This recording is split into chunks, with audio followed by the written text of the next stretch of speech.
So it looks like I've got 6 minutes of my 25 minutes to give my presentation, which is fine. I'll be short and snappy.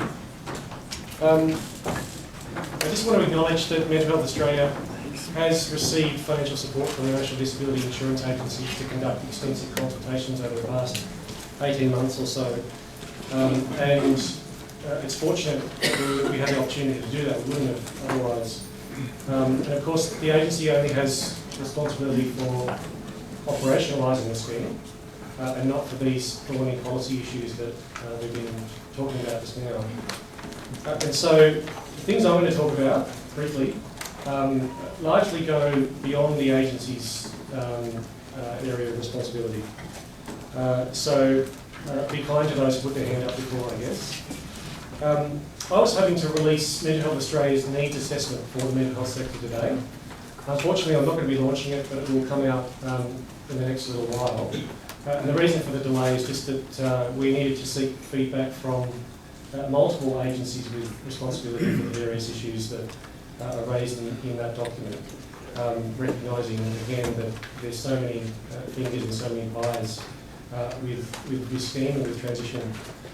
I'm just going to outline some of the principal recommendations from that report. There's a lot of detail, in particular detail for the agency on the implementation, but I think it's these scheme design and policy issues that are the more important.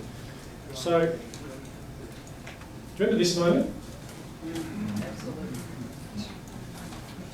I hope you can see the analogy that I can see. But I reckon some people felt like this when the states and territories signed up to, run some trials. I think some people felt like this when the legislation was put through. Some felt like that when the trials began. But of course, there are many things that need to occur before we can truly say mission accomplished. So what do we need to do to get to that destination? Okay. I'll just go back to one document that came out in the last few months. It was commissioned by the NDIS board.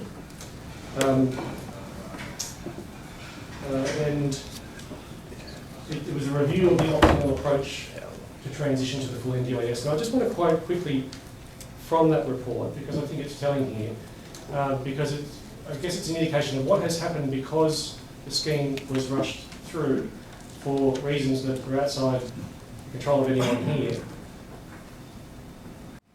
So they find this commonality of vision in what we're trying to achieve. Lest we see the elephant step on the mouse, we need to explain what's happening and why it is that we're having problems getting to the right place. And lastly, I just urge you to get in contact with Mental Health Australia so that we can communicate some of the issues you're encountering with your service, whether you're a service provider or a consumer or carer, so that we can then in turn convey that to those in government with responsibility for those issues. And that's how we're going to get there.